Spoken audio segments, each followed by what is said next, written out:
Меня зовут Джапар Кызайсулу. Я мать ребенка с синдромом Дауна. Обращаюсь к президенту Кыргызской республики, омбудсмену, спикеру Жогорку Кенеша, генпрокурору, министру здравоохранения граждан Кыргызской республики, международной организации по защите детей и граждан с ОВЗ. И хочу сказать, что на сегодняшний день возбуждено 2 уголовных дела. Первое в отношении Арымкуловой Эры, врача-гинеколога частной клиники женского здоровья, и в отношении ЧП Калмаматова, родильный дом, который расположен в Анаре, врача УЗИ Масалиевой Гульшан, которые скрыли диагноз синдром Дауна. Далее, значит, 2 года врачи и это частные клиники и частный роддом не признают свою вину о том, что они пропустили синдром Дауна. На сегодняшний день в городе Ош насчитывается 365 детей, рожденных уже с синдромом Дауна. И самое страшное, если у меня, как у юриста, спросят, что такое 166 статья, я скажу, это какие последствия и чем это грозит. Врачи разве не знают, какие последствия несет с собой синдром Дауна и что он не лечится? Дальше. Они, нарушая свою клятву Гиппократа, не хотят признавать свою врачебную ошибку 2 года.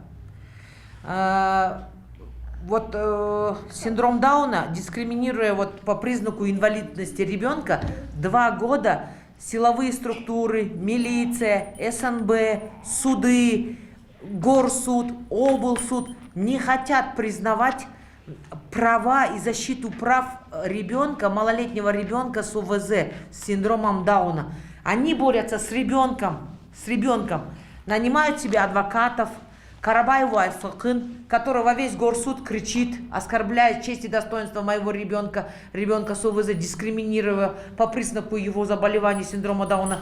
Твой сын Даун, твой сын инвалид, так тебе и надо, тебя Бог наказал.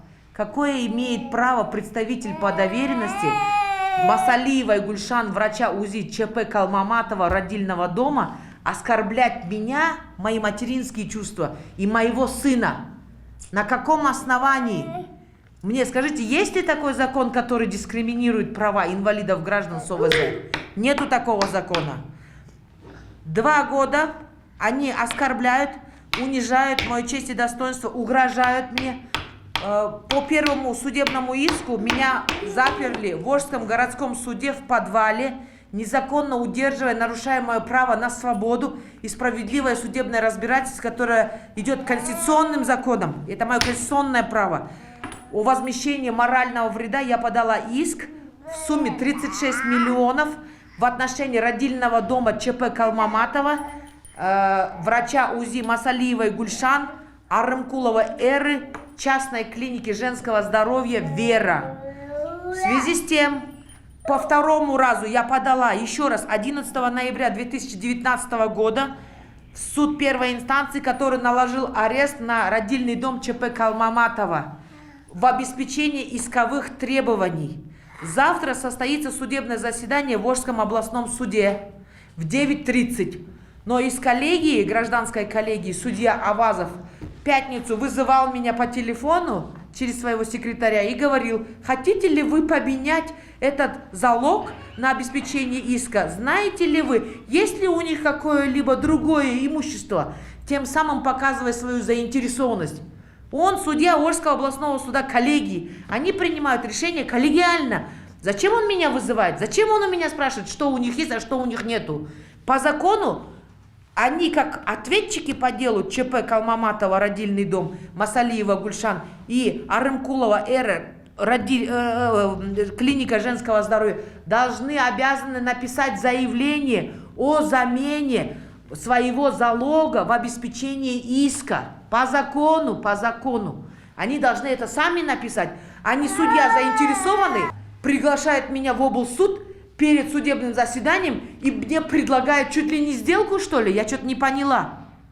Поэтому я вынуждена ему завтра заявить отвод. И все. То есть выразить судье недоверие. Далее.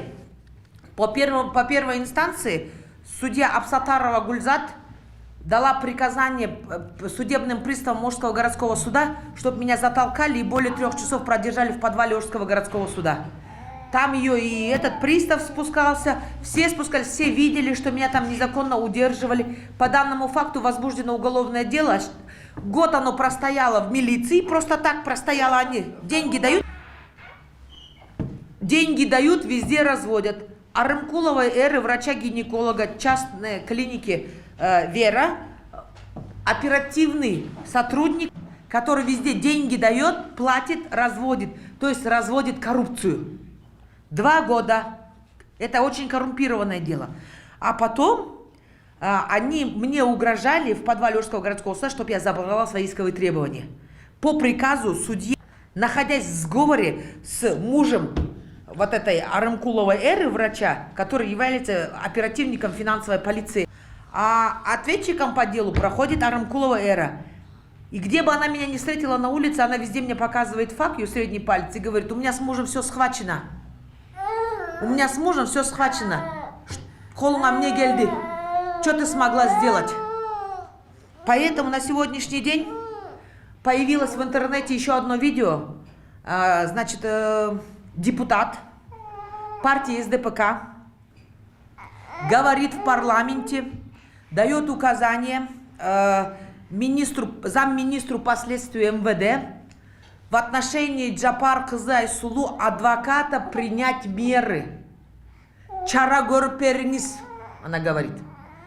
Оказывается, я, Маджбурлап Зомбулдук, Карабаева Айсалкын, адвоката и представителя Масалиевой Гульшан и Арымкулову Эру, Маджбурладым и Зомбулдодым. Не пойму, где?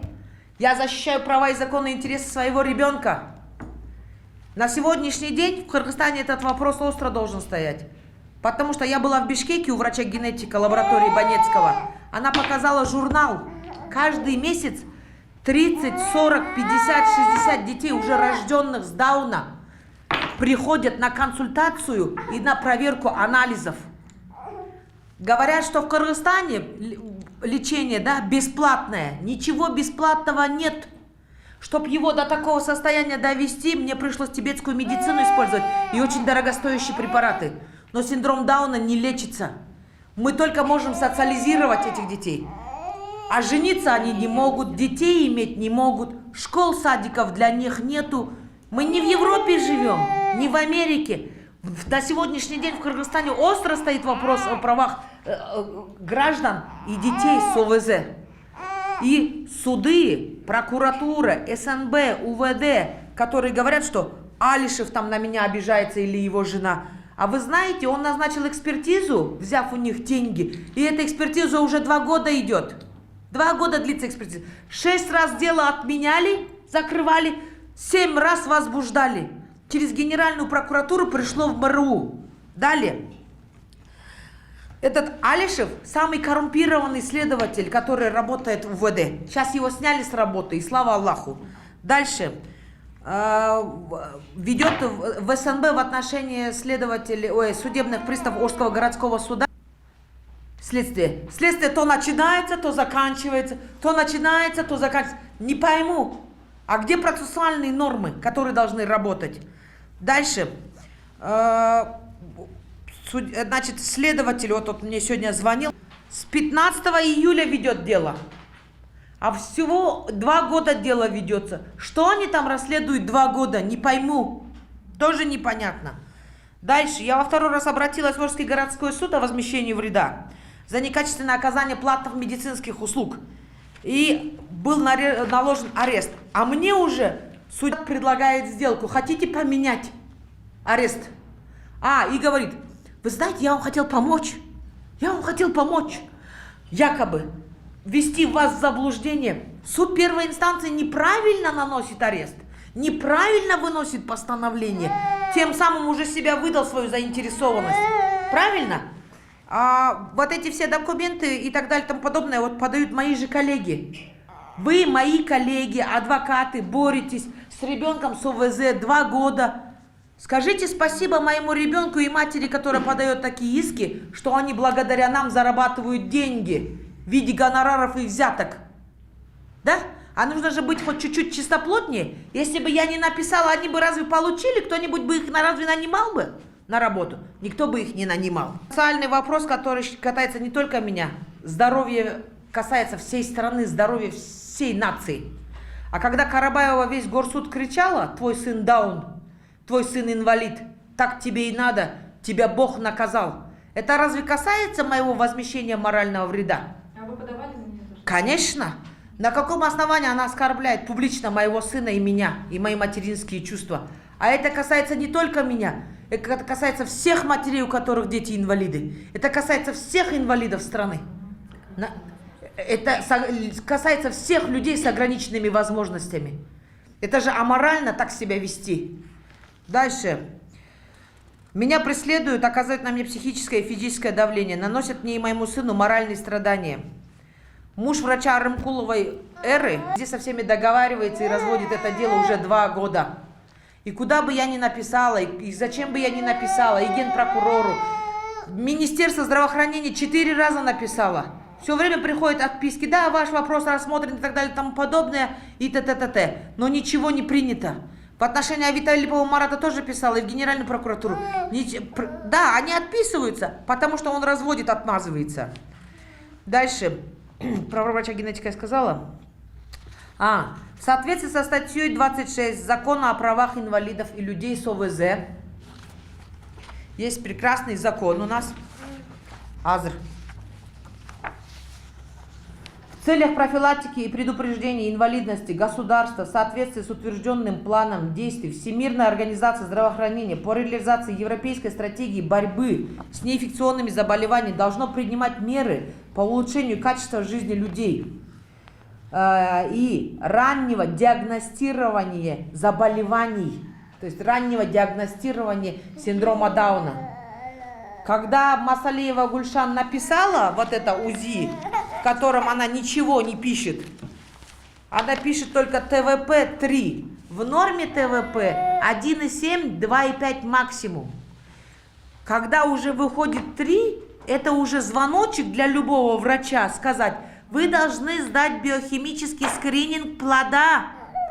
Рекомендовано у генетика в лаборатории Банецкого имеется такой анализ. Сдайте его, пожалуйста. Берется кровь из вены, и биохимический анализ стоит 2000 сом. В Бишкеке 3000 сом в городе Ош. Определяют уровень гормона ХГЧ и ПАП-тест. При аномальных движениях, когда там какие-то есть эти нарушения, он, оказывается, скачет, показатель. А когда все в норме у ребенка, он оказывается в норме. И еще у них вот такая вот шкала. Риск 200 из одного, 300 из одного, из 1000 из одного. Все это прописывается. Если этот анализ выходит плохим, тогда назначают пункцию из живота. Нужно ехать в Алмату и сдавать пункцию из живота. А если этот анализ нормальный, тогда нормальный. На основании 78 статьи Закона о здравоохранении граждан Кыргызской Республики врач должен, обязан выбрать форму для сообщения диагноза. Хорошо, если она не хотела мне это сообщать.